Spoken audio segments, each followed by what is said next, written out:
Le palais de Marivent, dans les Baléares. La résidence d'été de la plus célèbre famille d'Espagne, la famille royale. Comme tous les ans depuis 38 ans, elle prend la pose pour sa traditionnelle photo de vacances.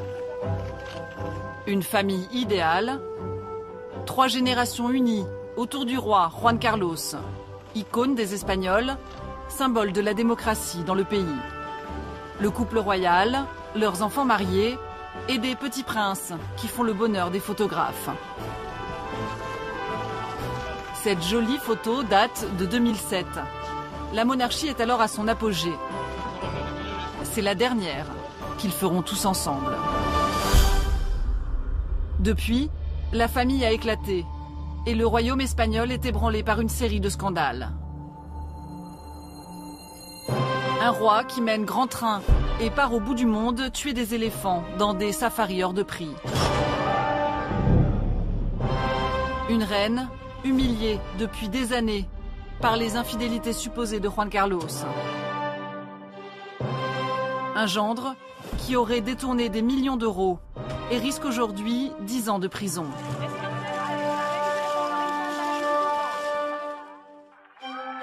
Comment en est-on arrivé là ? Pourquoi Juan Carlos, le roi populaire, est-il devenu un roi maudit? Nous allons vous raconter la chute d'une famille qui s'est crue invulnérable. Enquête sur le crépuscule d'un roi.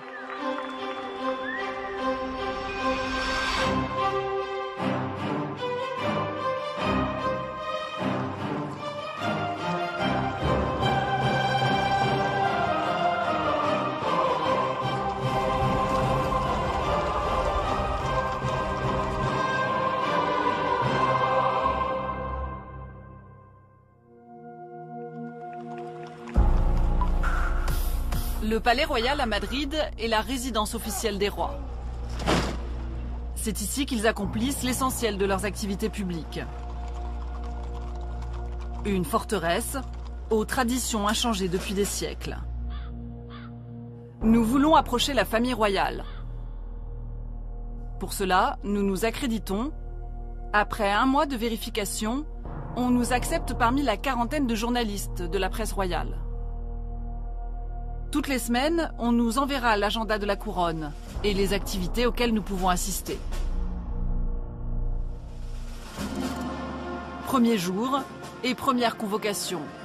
Une parade militaire. C'est Juan Carlos, le roi, qui s'y colle. Les défilés, c'est son rayon. Il est le chef des armées en Espagne.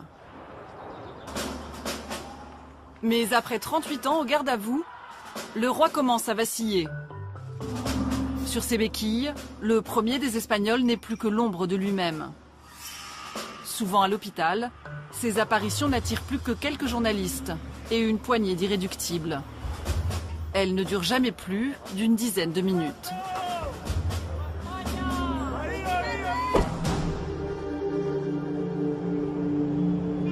Le jour suivant, la presse a rendez-vous à l'Opéra de Madrid avec le prince héritier Felipe et la princesse Laetitia.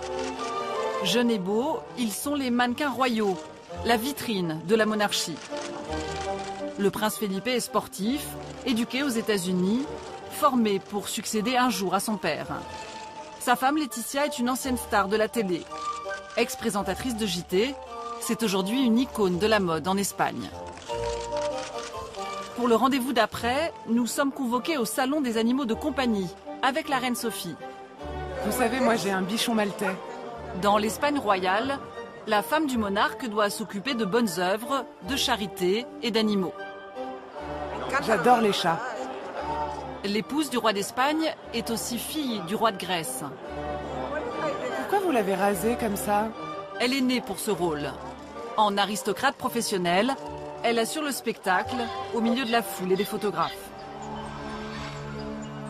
Car à chaque fois, c'est le même rituel pour la presse. Nous sommes strictement encadrés.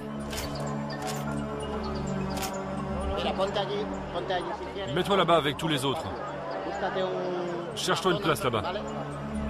Une quinzaine de gardes du corps nous tiennent à distance. Contrôler son image, dans ses moindres détails, c'est l'obsession de la famille royale.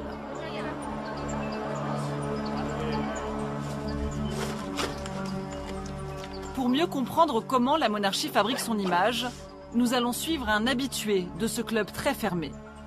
Roberto est un photographe espagnol, accrédité à la couronne depuis des années. Aujourd'hui, c'est un rendez-vous traditionnel qu'il ne manque jamais au palais. Les audiences du prince Felipe. Alors comme d'habitude, c'est veste et cravate obligatoires. Pour travailler, c'est pas ce qu'il y a de plus pratique. Mais il faut respecter les règles. Sinon, ils te mettent dehors, tout simplement. Ton apparence, mais aussi ton comportement est contrôlé. Il est interdit d'adresser la parole aux membres de la famille royale. Et encore plus de leur poser une question. C'est silence absolu. En costume-cravate, tu fais tes photos. C'est un autre monde. C'est différent. Roberto et ses collègues ont rendez-vous à l'entrée de la Zarzuela, un autre palais des rois, situé un peu en dehors de Madrid. Sur place, interdiction de prendre sa voiture. Tout le monde est embarqué dans un bus. La famille royale ne veut pas d'images volées de sa propriété. Nous arrivons à la salle des audiences. Comme d'habitude, ce sont les gardes du corps qui installent les journalistes. Les gars, vous reculez, vous restez bien au fond.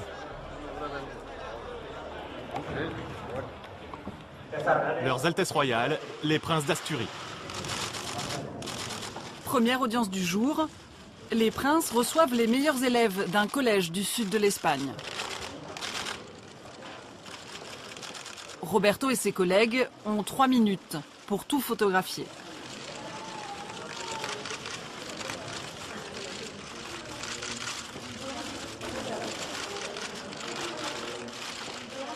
Silence absolu. Personne n'a le droit de parler ou d'interpeller le couple princier. Ni les photographes, ni même les invités. Les gars, en arrière, en arrière. À part les ordres des gardes du corps, on n'entend que les crépitements des appareils photo.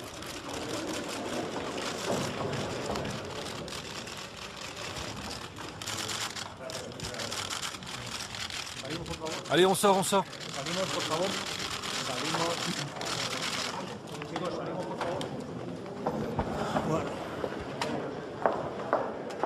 Les journalistes sont raccompagnés dans l'antichambre. Ils vont devoir patienter 1 heure avant la prochaine session.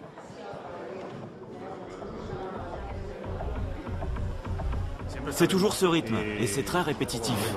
On attend des heures pour quelques minutes. Nouvelles entrées princières, nouvelles poignées de main. Le même ballet absurde et silencieux se reproduit 3 fois de suite, à l'identique. Avec des professeurs d'université ou avec des enfants handicapés.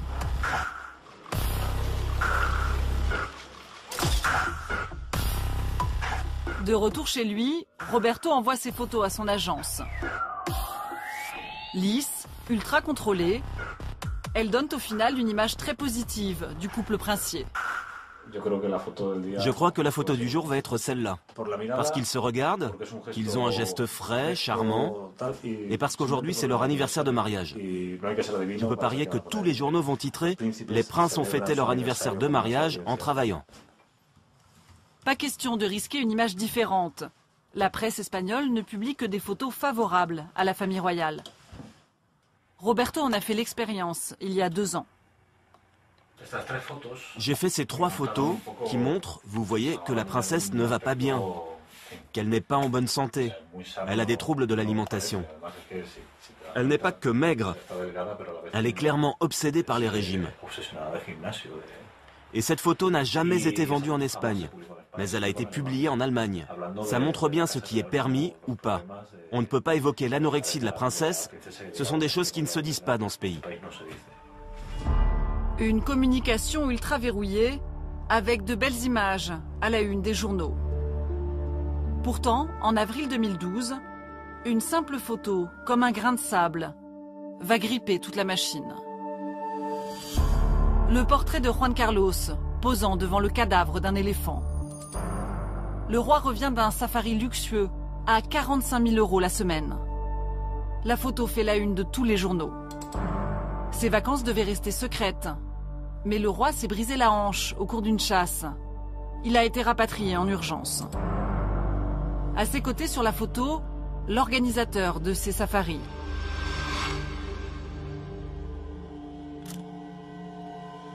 Sur le site internet de sa société, voici les chasses qu'il vend à sa clientèle VIP. Il existe un endroit où les géants se promènent en liberté. Bienvenue dans le delta d'Okavango. Et bienvenue au paradis.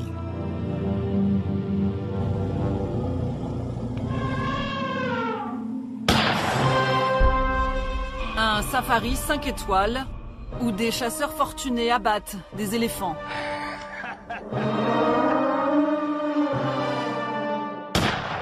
Un hobby étrange pour le roi d'un pays en faillite. Et accessoirement, le président du VVF espagnol. La petite escapade de Juan Carlos va se transformer en affaire d'État. Car la photo choque en profondeur, même chez les monarchistes les plus convaincus. C'est dans les quartiers populaires, fidèles au roi depuis toujours, que Juan Carlos a le plus perdu de ses soutiens. Juanjo est un de ces monarchistes déçus. Sans emploi depuis 3 ans, le jeune homme vit avec son frère au chômage lui aussi, et son neveu, dans l'appartement de leur mère. Elle touche une retraite de 500 € par mois, sur laquelle ils vivent tous. Alors le safari royal a du mal à passer. Tout cet argent que cette famille gaspille, alors qu'on pourrait en faire autre chose. C'est ça qui nous a fait réaliser. On s'est dit, mais pourquoi on donne tant d'argent à cette famille? Ils en ont pas besoin. Ils ont tout, des terres, de l'argent, tout. Tu te dis, mais pourquoi moi en mettre pas un peu? Des millions d'Espagnols vivent la même situation que la famille de Juanjo. 27% de la population est au chômage et survit sans aucune aide de l'État. Toutes les semaines, Juanjo en est réduit à récupérer de la nourriture gratuite dans les banques alimentaires qui ont réapparu un peu partout. Juanjo a pourtant toujours travaillé. Avant, il était commerçant. Regardez, j'ai travaillé et cotisé pendant 16 ans à la Sécu. 16 ans, c'est pas des histoires. Là, ça fait plus de 2 ans que je suis au chômage. Mais c'est pas parce que je veux pas bosser. Du travail, il y en a plus. Juanjo dépend de sa grand-mère. Parce qu'elle est âgée, c'est elle qui a droit à l'aide alimentaire. J'ai vécu la guerre quand j'étais petite, mais je l'ai mieux vécu qu'aujourd'hui. Parce qu'à l'époque, je ne devais pas mendier ma nourriture. Il y a du poulet. C'est tout ce qu'on a aujourd'hui. C'est bon, t'as tout? Tu peux l'emporter maintenant. La nourriture que Juanjo a récupérée vient d'un supermarché du quartier qui donne ses invendus. Mets les patates au fond du sac. La crise est profonde. Elle va venir à bout de l'incroyable popularité du roi.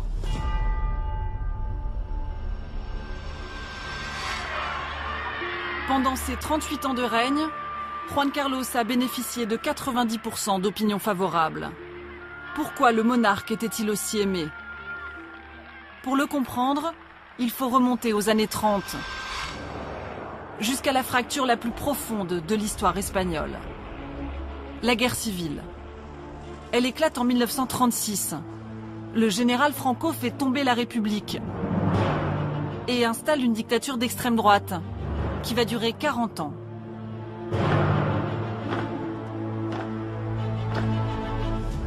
Novembre 1948.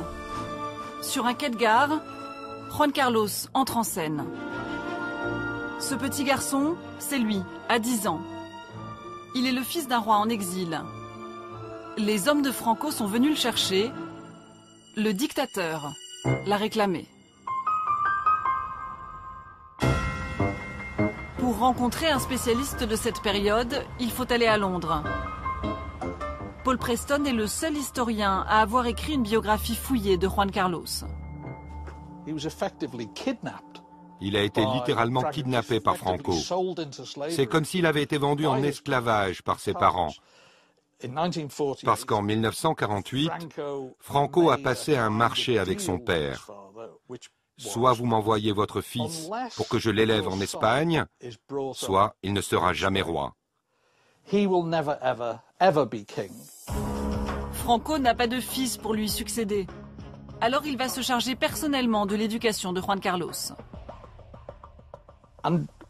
Toute l'éducation de Juan Carlos va tourner autour de l'obsession de Franco, la plus importante, perpétuer le régime. Franco, mentor de Juan Carlos. Il va même le protéger lors d'un événement terrible et méconnu qui aurait pu lui coûter son trône. 4 avril 1956, on enterre le petit frère de Juan Carlos, Alfonso, tué d'un coup de revolver. Juan Carlos est là, en uniforme. Il a 18 ans.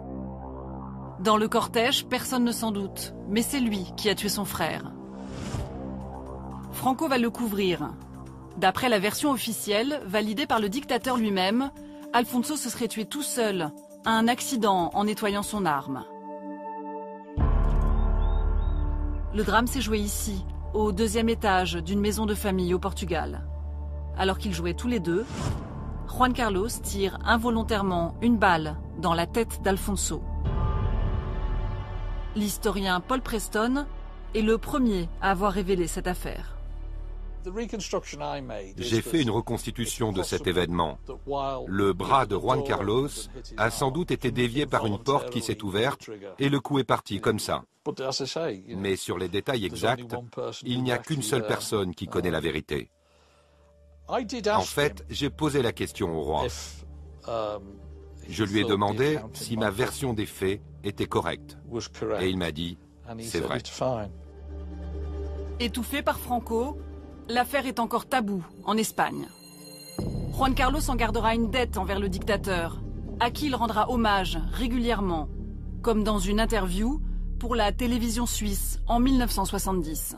Pour vous personnellement, que représente le général Franco ? Pour moi, c'est un exemple vivant, jour à jour, par son dévouement patriotique en service de l'Espagne. Et à part ça, j'ai pour lui une très grande affection et admiration. Juan Carlos, fidèle de Franco, le dictateur d'extrême droite. Il va devenir son successeur en novembre 1975. Espagnoles. Franco a muerto. Ce jour-là, Juan Carlos est le premier à venir saluer la dépouille du dictateur. Le soir même, la monarchie est rétablie. Il est proclamé roi d'Espagne. Je jure devant Dieu et les saints de l'Évangile de respecter les lois du royaume et de rester fidèle aux principes du mouvement national. C'est alors un retournement historique sans précédent. Sous la pression internationale et celle de la société, les barons du franquisme acceptent un changement de régime. Des élections sont organisées. Les partis interdits sous la dictature sont de retour. C'est aussi une ère d'incertitude et de tensions très fortes. Le roi va se transformer en rempart. En 1978, la nouvelle constitution en fait un personnage clé. Chef de l'État, il est inviolable et irresponsable. Le 23 février 1981, l'Espagne va en faire son héros.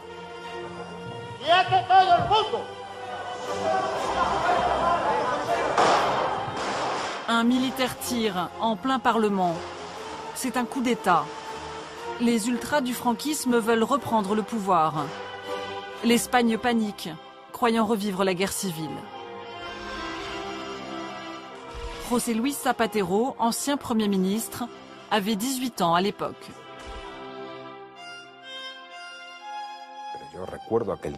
Je me rappelle parfaitement de ce jour-là. J'étais étudiant en droit à l'époque. J'étais en train de préparer un examen de finances publiques. Et tout à coup, on a appris comment des militaires prennent d'assaut le Parlement. Notre souveraineté nationale est attaquée. Une fois de plus, dans l'histoire espagnole, on était très inquiets. Et puis, on a vu le roi. En pleine nuit, Juan Carlos annonce à la télévision qu'il a mis fin au coup d'État. La couronne, symbole de la permanence et de l'unité de la patrie, ne peut tolérer d'aucune façon les actions de personnes qui prétendent utiliser la force pour interrompre le processus démocratique. L'instant va électriser tous les Espagnols, même à gauche. Zapatero n'avait pas le profil d'un monarchiste. Socialiste, petit-fils d'un républicain fusillé, il devient pourtant ce jour-là un des plus fidèles admirateurs du roi. L'Espagne est tombée amoureuse du roi le 23 février. Les plus grands pays, les grandes nations doivent savoir reconnaître les moments les plus importants de leur histoire. Et surtout, reconnaître les hommes à qui elles doivent ces moments-là. Le roi a joué le premier rôle dans le plus beau moment de l'histoire espagnole, cette nuit-là, le 23 février 1981. Juan Carlos a-t-il vraiment sauvé, à lui tout seul, la démocratie? Un pays entier, en tout cas, décide de se raconter cette histoire. Gilles Tremlett est le correspondant du Guardian à Madrid depuis les années 80. Pour éviter le retour du pire, il fallait que le roi, comme institution, ait une image forte. Et c'est à ce moment-là qu'un pacte a été passé entre la presse, les politiques et la couronne elle-même pour construire une image du roi comme celle du sauveur de la patrie, pour faire de lui un homme quasi parfait. Et c'est cette image idéale que les petits Espagnols continuent d'apprendre dès leur plus jeune âge. Valladolid, une cérémonie de remise de prix scolaires. On récompense les lauréats du concours national. C'est quoi un roi pour toi? Comme partout en Espagne, chaque année, des dizaines d'écoliers sont réunis avec leurs parents pour ce rituel autour de la monarchie. Celui qui va représenter la communauté de Castille et Léon pour le grand concours du roi à Madrid, c'est...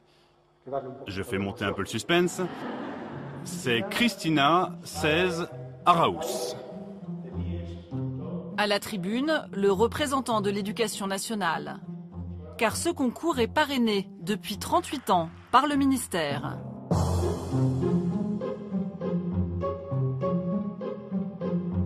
Ces travaux sur le roi sont réalisés en classe, sous l'égide des professeurs.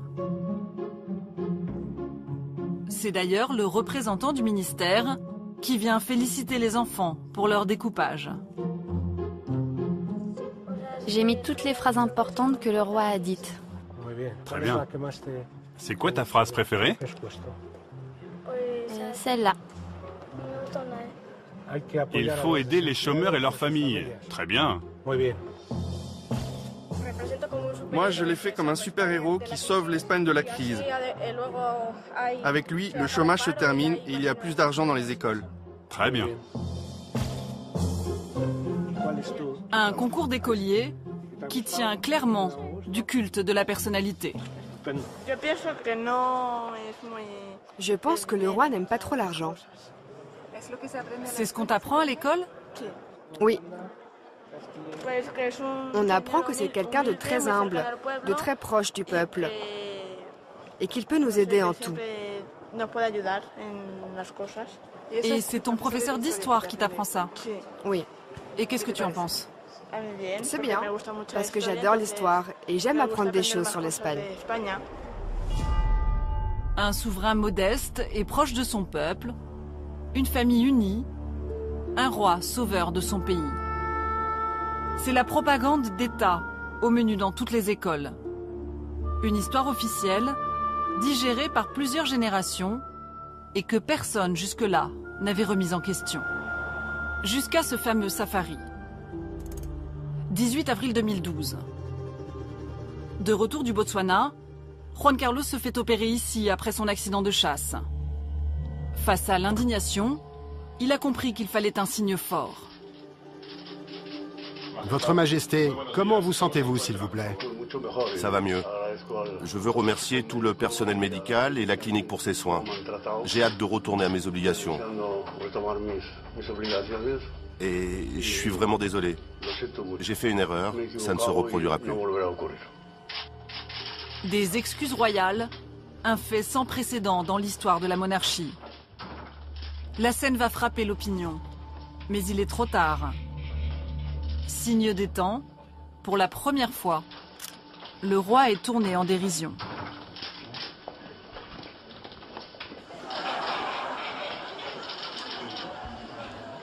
Votre Majesté, comment vous sentez-vous? Très bien, merci. Je suis désolé. Je m'excuse d'être tombé. Ça ne se reproduira plus. La prochaine fois, je regarderai où je mets les pieds. Le roi, objet de caricature, chose impensable, il y a à peine quelques mois. Silence sur le plateau. Moteur, action. Nous sommes sur le plateau de Polonia, à Barcelone, une émission satirique catalane. La première, et encore la seule, à oser parodier le roi. Le sketch d'aujourd'hui met en scène Juan Carlos et sa fille. J'ai pas envie de donner mon argent aux impôts. En plus, c'est un argent que j'ai gagné à la sueur du front de tous les Espagnols. Il y a sûrement moyen d'avoir des déductions. Regarde, il y a peut-être une case « Empêcher un coup d'État ». Joan Rufas est le scénariste de l'émission. Après l'affaire du safari, son personnage du roi a fait exploser les audiences. Je ne voudrais pas nous donner une médaille, mais je crois que notre émission a normalisé la monarchie. En mettant en scène le roi toutes les semaines, en faisant des gags sur lui, en le caricaturant sur sa situation politique, ça a changé la donne. Et ça a donné la possibilité aux gens de parler sans avoir peur. Dans la foulée, la presse espagnole se lâche, elle aussi, et révèle tous les petits secrets du roi. Comme cette femme, Corina, dont le visage apparaît un peu partout. La mystérieuse amie du roi, titre Vanity Fair. Elle serait, d'après le journal, une des maîtresses de Juan Carlos. Elle était avec lui au safari. Corina, une princesse allemande travaillant dans la com, dans les soirées ou même les voyages officiels, elle n'est jamais très loin du roi. La princesse Corina vivrait depuis plusieurs années en Espagne. Elle aurait même sa maison à quelques kilomètres de la Zarzuela, le palais où vivent les rois. Une petite villa aurait été aménagée à Monte del Pardo, dans une propriété royale. Gérée par le patrimoine national, l'endroit est entièrement clos et interdit au public. Bonjour, c'est ici la maison de Corina? Non. La princesse n'habite pas ici? Non, vous êtes à Monte del Pardo. Ah, pourtant on m'a dit que c'était ici, qu'elle habitait là. Elle habite où alors? Non, je ne sais pas, j'en ai aucune idée. C'est quoi alors ici? Ici, c'est Monte del Pardo. C'est une zone réservée. Réservée pour qui? Pour les animaux. Mais les voisins qui passent par là semblent en savoir un peu plus. Pardon monsieur, vous savez où est la maison de Corina? Oui, c'est au fond, tout droit. Comment vous le savez? Ici, c'est un village. Et dans un village, on sait tout. Les gens vivent ici depuis toujours. Ils parlent entre eux. On voit les voitures officielles qui passent, avec des vitres teintées. Tout le monde le sait, en fait. Tout le monde sait que Corina vit ici et que le roi vient la voir. Oui, les gens le savent. Et ceux qui disent ne pas le savoir, c'est par pure discrétion. Voici une vue aérienne de la propriété. La maison, où logerait Corina, à quelques kilomètres de là, le palais où vit le roi. Les deux font partie du même domaine. Une zone protégée et réservée aux chasses royales. La princesse Corina y serait donc logée, aux frais de l'État. Très loin de cette image d'un couple uni, le roi et la reine seraient, d'après la presse, séparés depuis des années. Et ça n'est pas tout. Juan Carlos aurait aussi des enfants cachés. La Bisbal, une petite ville en Catalogne. Alberto Sola prétend être le bâtard du roi. C'est sa mère qui lui a confié son secret. Elle aurait connu Juan Carlos dans sa jeunesse. Alberto n'avait aucune preuve de cela, à part une certaine ressemblance. Jusqu'au jour où une femme l'appelle. Ingrid est belge, il ne la connaît pas. Elle affirme elle aussi que Juan Carlos est son père. Je ne lui ai dit qu'une seule chose.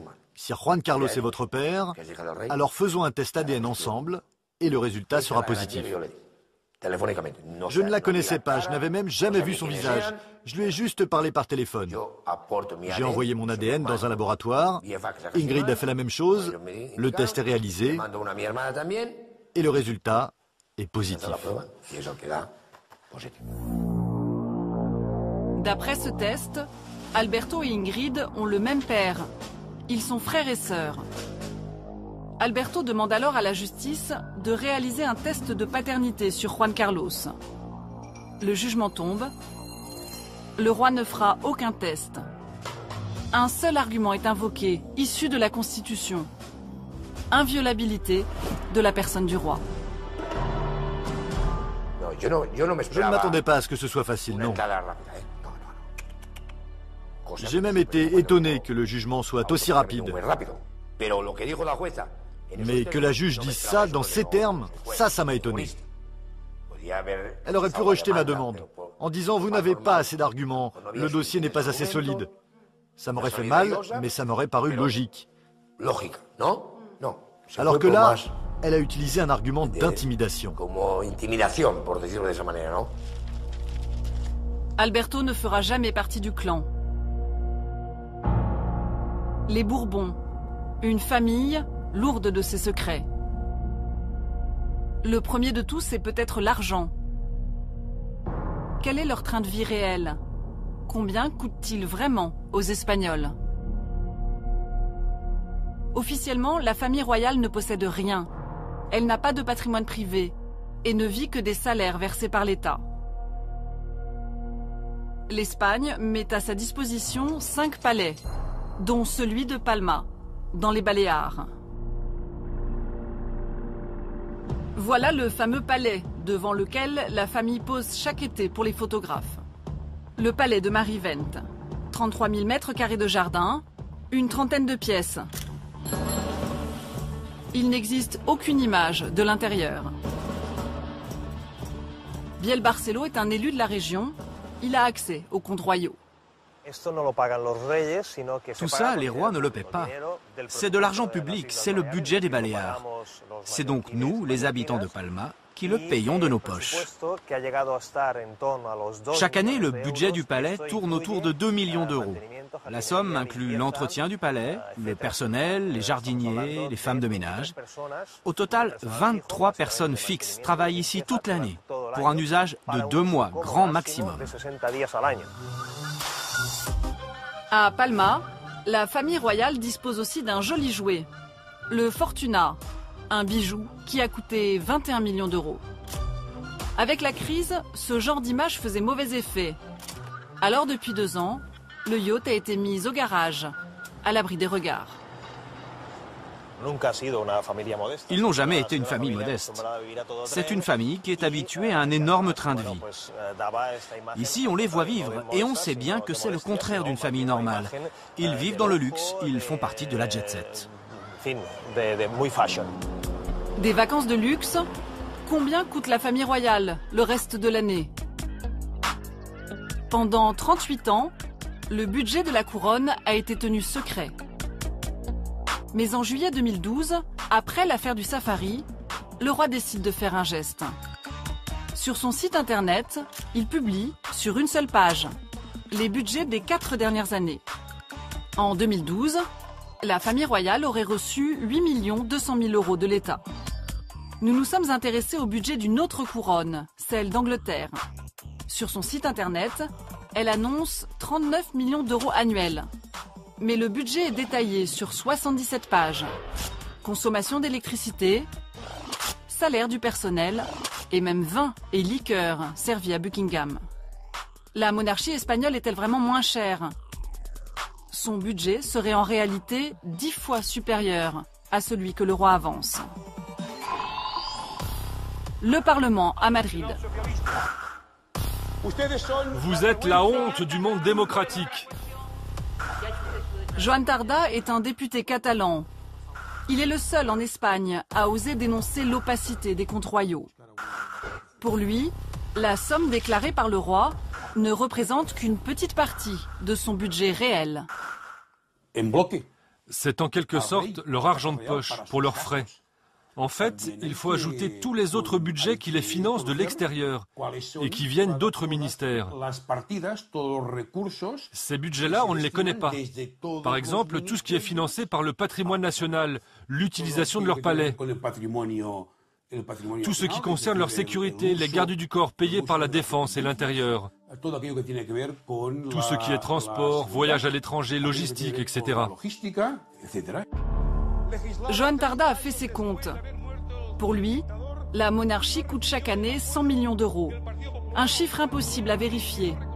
Aucune institution ne contrôle les comptes royaux. Alors tous les ans, lors de la discussion du budget, Joan Tardà sort sa liste de 100 questions sur le coût de la couronne. Comment le roi partage-t-il l'argent entre chaque membre de sa famille? Quels sont ses biens propres? Sur quels critères le gouvernement détermine-t-il le montant du budget pour la famille royale? Mais en 20 ans de questions, pas une seule réponse du gouvernement. Leur seul argument, c'est toujours le même. Constitution, constitution, constitution. Ils la lèvent comme si c'était le Coran ou alors la Bible. La Constitution, encore, garante du secret. L'article 56 dresse un rempart autour du monarque. La personne du roi est inviolable. Il n'est pas sujet à responsabilité. Le monarque est au-dessus des lois. Il n'a de compte à rendre à personne, ni au Parlement, ni à la justice. Le roi est intouchable. Mais pas sa famille. 23 février 2013. C'est un nouveau coup dur pour l'image de Juan Carlos. Son gendre est dans le collimateur de la justice. Accompagné de son avocat, il est convoqué devant le bureau du juge. Poursuivi pour avoir détourné 8 millions d'euros d'argent public, il risque la prison. C'était pourtant le gendre idéal. Un sportif de haut niveau, capitaine de l'équipe de handball, médaillé olympique à Atlanta. Le 4 octobre 1997, le jeune Basque épouse Cristina, la fille cadette du roi. Ce jour-là, le monarque l'anoblit et lui donne le titre de duc de Palma. Sport et royauté, le gendre du roi va marier les deux pour gagner beaucoup d'argent.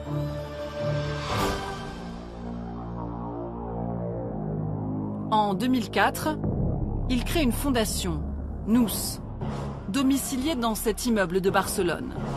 Une fondation à but non lucratif, censée promouvoir l'image de l'Espagne en organisant des événements autour du sport et du tourisme. Nous vend des événements à des collectivités publiques. Puis l'argent est transféré dans une myriade de petites sociétés satellites bâties autour de Nous. La fille du roi, femme du duc de Palma, est propriétaire de l'une d'entre elles, à Izoun. Nous lui envoie régulièrement des virements importants. Nous allons nous intéresser à un des événements organisés par la Fondation. Novembre 2005, à Palma, Nous vend un forum sur le tourisme et le sport. Voilà les rares photos qui existent de l'événement. Quelques invités, le gendre du roi préside les débats. Nous avons retrouvé la facture de ce forum. Pour 2 jours de discussion, Nous a touché 1 200 000 euros. Tony Diegues est un élu socialiste des Baléares. À l'époque, il se rend au forum organisé par le duc de Palma. Il comprend tout de suite que la somme est disproportionnée. Le prétexte était un débat d'experts sur les liens entre le tourisme et le sport. Il faut croire que les experts ne l'étaient pas vraiment, ou qu'ils n'ont pas assez débattu, parce que les conclusions étaient on ne peut plus simplistes. 1 million d'euros pour faire une photo, ce n'est pas justifiable. Alors on s'est dit que si un forum était aussi vide et qu'il était si cher, sans aucune facture, aucune dépense, rien qui permet de le justifier, c'est qu'il se passait quelque chose de bizarre. Vous croyez que le duc de Palma se sentait intouchable? Oui, sans aucun doute. Quand une personnalité publique comme lui demande de l'argent public à une administration, c'est-à-dire de l'argent qui vient des impôts des gens, pour un événement dont il sait très bien qu'il ne le vaut pas, parce qu'il le savait très bien, il se situe délibérément en dehors des règles. Des règles qui devraient d'autant plus s'imposer à la famille royale. Pourquoi une collectivité publique offre-t-elle de telles sommes au gendre du roi? Voici l'ancien patron de la région, Jaume Matas. C'est lui qui a financé le forum du duc de Palma. Mis en examen, il refuse de répondre à nos questions. Pourquoi est-ce que vous ne voulez pas parler? Vous pourriez vous défendre, donner votre version des faits. Non, non, je ne peux pas, vraiment. Non, je ne peux pas, je suis désolé. Il faut dire que sa dernière interview à la télé lui a coûté très cher.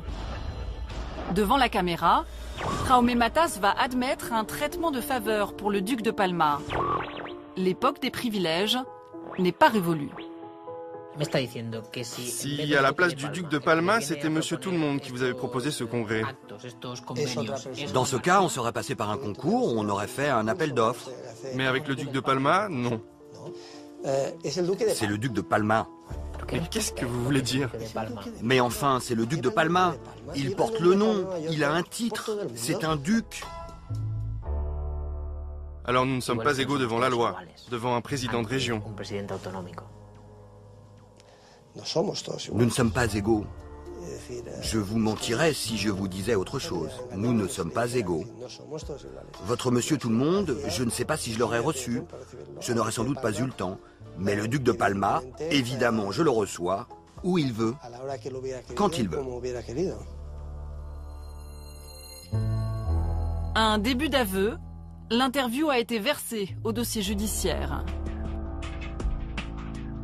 Le gendre du roi profite de sa position pour obtenir de l'argent public. Il généralise la combine et l'étend sur toute l'Espagne. Parfois, il ne se donne même pas la peine d'organiser des forums bidons. Il se fait payer des prestations qui n'existent tout simplement pas. Il reçoit par exemple 120 000 € de la ville de Madrid pour un logo sportif qu'il ne dessinera jamais. En seulement 5 ans, le gendre du roi aurait détourné 8 millions d'euros d'argent public. Il entraîne avec lui, chaque fois un peu plus, la fille du roi. Que sait l'infante Cristina des affaires de son mari? Ensemble, le couple a acheté une belle maison dans le quartier le plus chic de Barcelone.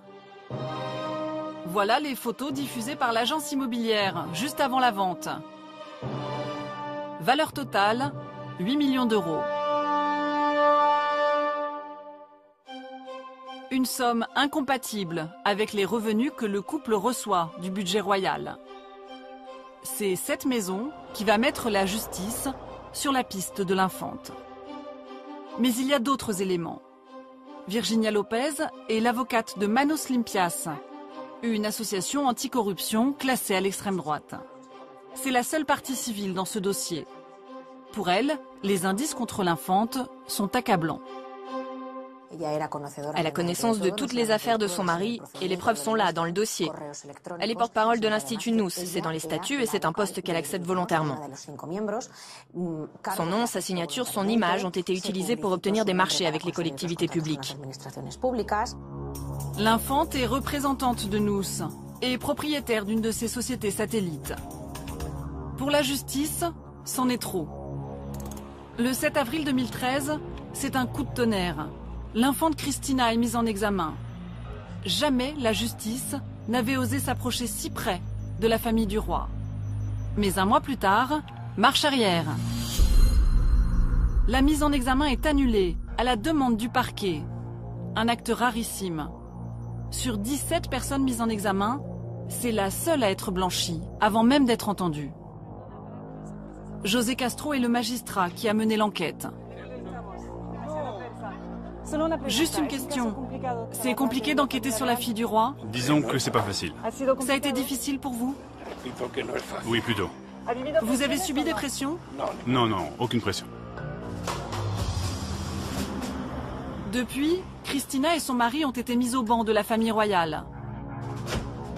Seule sortie récente, une visite à l'hôpital au chevet de Juan Carlos. Sur le site internet de la monarchie, il existe bien des photos de l'infante lors de ses activités officielles. Mais elles datent toutes de 2011. Quant à son mari, le duc de Palma, son nom a tout simplement été effacé. Mis en examen, il risque 10 ans de prison. Son procès devrait commencer dans les prochains mois. Juan Carlos est pour l'instant épargné par ce scandale. Mais après sa fille, une autre de ses proches, la fameuse Corina, serait-elle aussi impliquée par le duc de Palma? Nous avons récupéré un échange de mails. Le gendre fait des affaires avec l'ami du roi. Chère Corina, comment vas-tu? La saison de la chasse, c'est de la folie. Ce serait intéressant de concrétiser ce dont on a parlé. Gros bisous. Cher Iñaki, j'ai eu une réunion très intéressante avec le patron de ma société. J'ai proposé un salaire pour toi de 200 000 €. Tendresse. Chère Corina, j'ai oublié de t'envoyer mon RIB. Merci encore et gros bisous. Iñaki. Un scandale de plus pour la famille royale. Les caricaturistes s'en donnent à cœur joie. Cae mierda sobre el rey, cae mierda sobre el rey, pero yo no me mancho, me ampara la ley. Y aunque salga en 1000 mails, no me llamará el juez. No hay huevos porque yo soy el rey.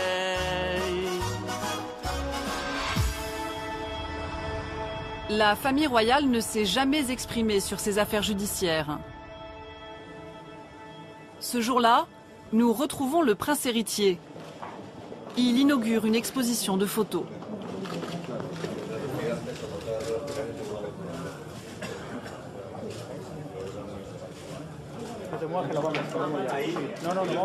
Prince, bonjour. Une question pour Canal+. Qu'est-ce que vous saviez des affaires de votre beau-frère? Pourquoi est-ce que vous ne vous exprimez jamais sur ces questions? On sort maintenant. On sort, on doit sortir. Maintenant. Pardon, on va se parler. Petit moment de panique. La séance est interrompue à cause de notre question. Les journalistes sont évacués. Nous sommes pris à l'écart. Attends, toi tu restes là une seconde. Quoi, je ne peux pas poser de questions? Écoute-moi bien, c'est très simple. Vous êtes là pour faire des images. Les journalistes, vous restez derrière et vous ne dites rien. Les caméramans, les photographes travaillent. C'est des points muets. Tu as déjà vu un de tes collègues poser une question? Mais pourquoi il n'y a pas de question? Parce que dans la Constitution, les rois ne peuvent pas répondre. C'est écrit nulle part dans la Constitution. Écoute, la famille royale ne fait pas de déclaration. Pas de déclaration, pas de compte à rendre. La famille royale reste sur sa ligne, au risque de perdre pour de bon son contact avec le peuple. Dans la rue, ils sont désormais des milliers à rejoindre les rangs de ceux qui manifestent contre la monarchie. L'Espagne redécouvre le drapeau à bande violette de la République.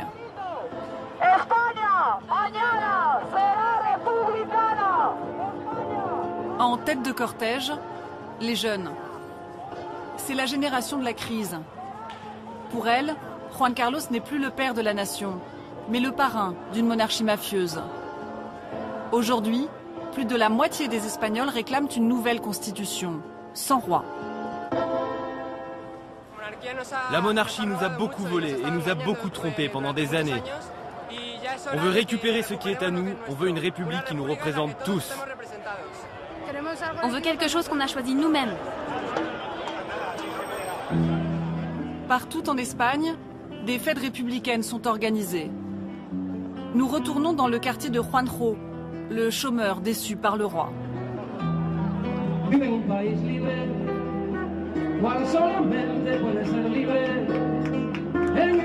Ici, on a même sorti la guillotine, symbole de cette envie nouvelle, en finir avec le régime.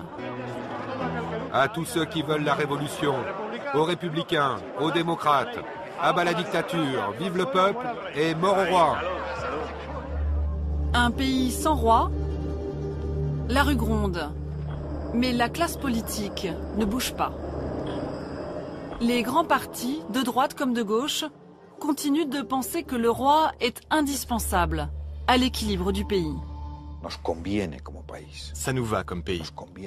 C'est un régime qui nous convient. Nous sommes un pays très jeune démocratiquement.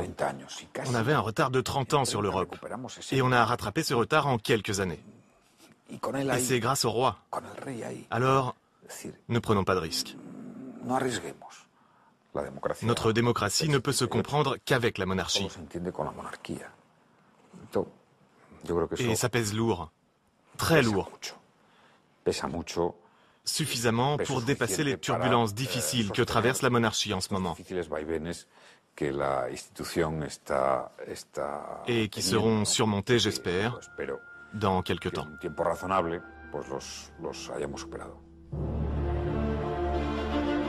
Des turbulences sévères qui auraient même amené Juan Carlos à envisager une abdication au profit de son fils Felipe. Pour sauver sa peau, la monarchie a décidé de tout miser sur le prince héritier. À 45 ans, il est systématiquement mis en avant et commence à se faire une place parmi les grands. Je suis très fier de ce que Felipe est devenu. C'est un homme éduqué et accompli.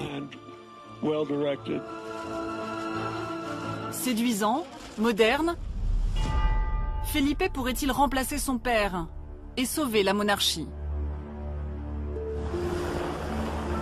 Pas sûr. Ce jour-là, nous sommes à Barcelone. Felipe et Laetitia sont attendus à l'opéra. Sortie de voiture, parmi les applaudissements, on entend les premiers sifflets. Deux simples badauds. Le couple encaisse en souriant. Mais pour le service de sécurité, c'est inhabituel. La traditionnelle séance de photos est annulée. Ok, ils poseront pas, c'est tout.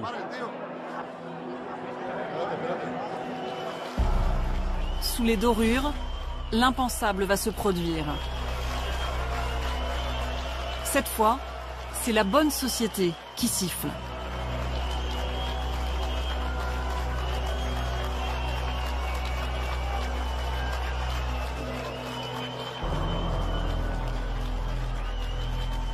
Regard incrédule du couple princier, qui réalise, peut-être à cet instant, que même les monarchies sont mortelles.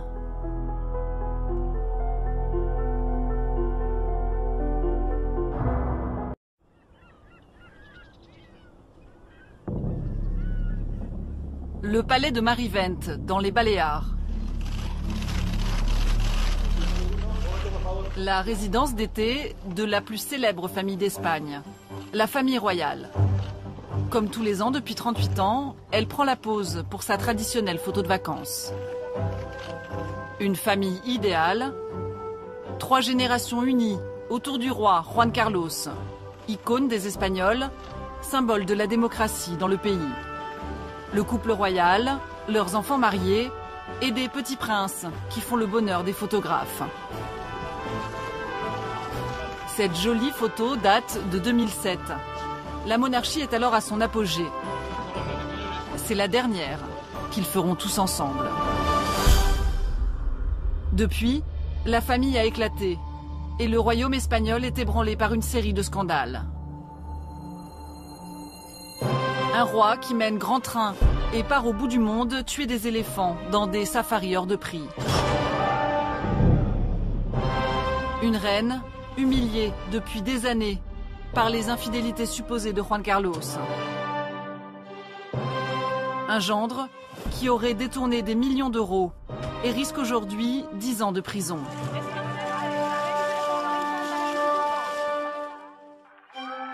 Comment en est-on arrivé là? Pourquoi Juan Carlos, le roi populaire, est-il devenu un roi maudit? Nous allons vous raconter la chute d'une famille qui s'est crue invulnérable. Enquête sur le crépuscule d'un roi.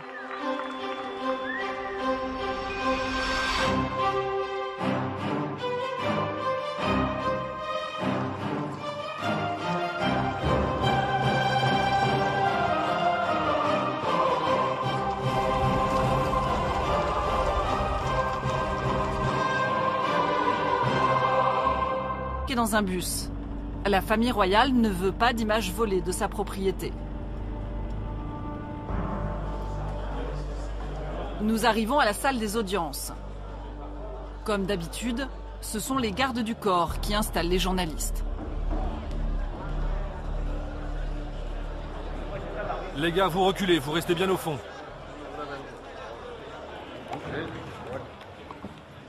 Leurs Altesses royales, les princes d'Asturie.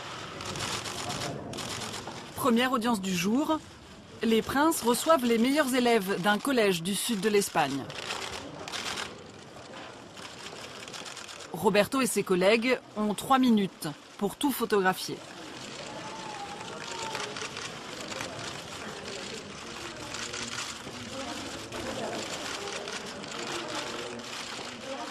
Silence absolu. Personne n'a le droit de parler ou d'interpeller le couple princier. Ni les photographes, ni même les invités. Les gars, en arrière, en arrière. À part les ordres des gardes du corps, on n'entend que les crépitements des appareils photo.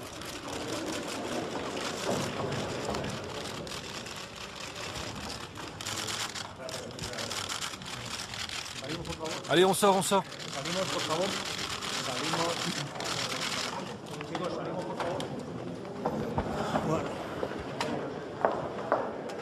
Les journalistes sont raccompagnés dans l'antichambre. Ils vont devoir patienter 1 heure avant la prochaine session.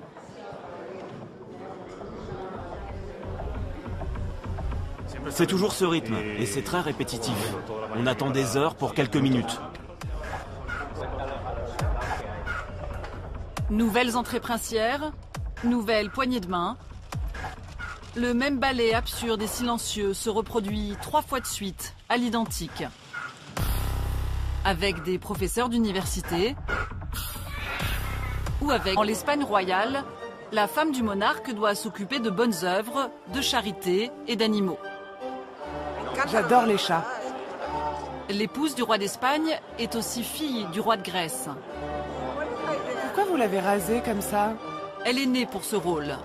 En aristocrate professionnelle, elle assure le spectacle au milieu de la foule et des photographes.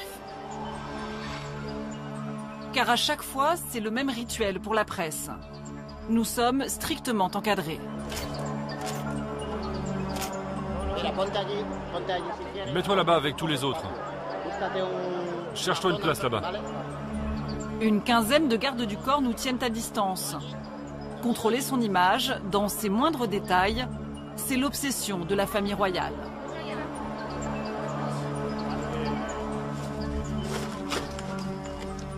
Pour mieux comprendre comment la monarchie fabrique son image, nous allons suivre un habitué de ce club très fermé. Roberto est un photographe espagnol, accrédité à la couronne depuis des années. Aujourd'hui, c'est un rendez-vous traditionnel qu'il ne manque jamais au palais. Les audiences du prince Felipe. Alors comme d'habitude, c'est veste et cravate obligatoires. Pour travailler, c'est pas ce qu'il y a de plus pratique. Mais il faut respecter les règles. Sinon, ils te mettent dehors, tout simplement. Ton apparence, mais aussi ton comportement est contrôlé. Il est interdit d'adresser la parole aux membres de la famille royale. Et encore plus de leur poser une question. C'est silence absolu. En costume cravate, tu fais tes photos. C'est un autre monde. C'est différent. Roberto et ses collègues ont rendez-vous à l'entrée de la Zarzuela, un autre palais des rois, situé un peu en dehors de Madrid. Sur place, interdiction de prendre sa voiture. Tout le monde est embarqué, des enfants handicapés.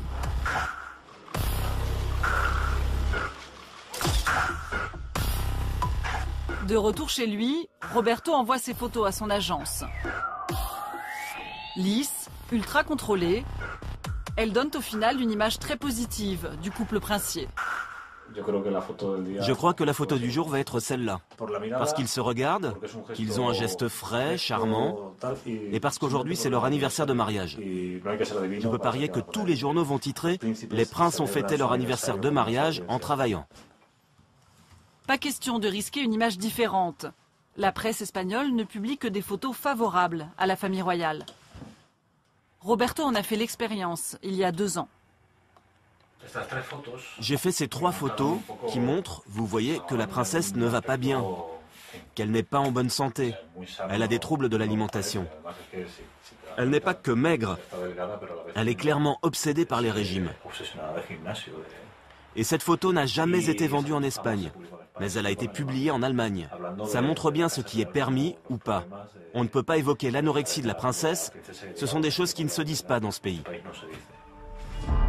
Une communication ultra verrouillée, avec de belles images à la une des journaux. Pourtant, en avril 2012, une simple photo, comme un grain de sable, va gripper toute la machine. Le portrait de Juan Carlos, posant devant le cadavre d'un éléphant. Le roi revient d'un safari luxueux à 45 000 € la semaine. La photo fait la une de tous les journaux. Ses vacances devaient rester secrètes. Mais le roi s'est brisé la hanche au cours d'une chasse. Il a été rapatrié en urgence. À ses côtés sur la photo, l'organisateur de ces safaris.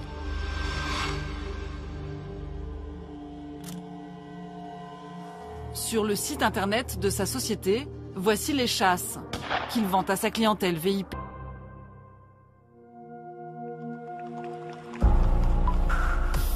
Le Palais Royal à Madrid est la résidence officielle des rois. C'est ici qu'ils accomplissent l'essentiel de leurs activités publiques. Une forteresse aux traditions inchangées depuis des siècles. Nous voulons approcher la famille royale. Pour cela, nous nous accréditons. Après 1 mois de vérification, on nous accepte parmi la quarantaine de journalistes de la presse royale. Toutes les semaines, on nous enverra l'agenda de la couronne et les activités auxquelles nous pouvons assister. Premier jour et première convocation. Une parade militaire. C'est Juan Carlos, le roi, qui s'y colle. Les défilés, c'est son rayon. Il est le chef des armées en Espagne. Mais après 38 ans au garde à vous, le roi commence à vaciller. Sur ses béquilles, le premier des Espagnols n'est plus que l'ombre de lui-même. Souvent à l'hôpital, ses apparitions n'attirent plus que quelques journalistes et une poignée d'irréductibles. Elles ne durent jamais plus d'une dizaine de minutes.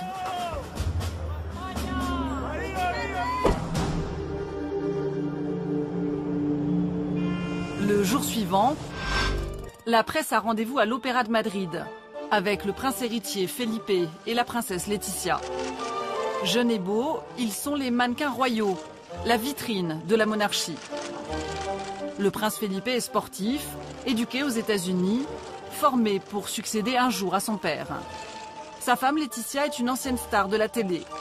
Ex-présentatrice de JT, c'est aujourd'hui une icône de la mode en Espagne. Pour le rendez-vous d'après, nous sommes convoqués au salon des animaux de compagnie avec la reine Sophie. Vous savez, moi j'ai un bichon maltais.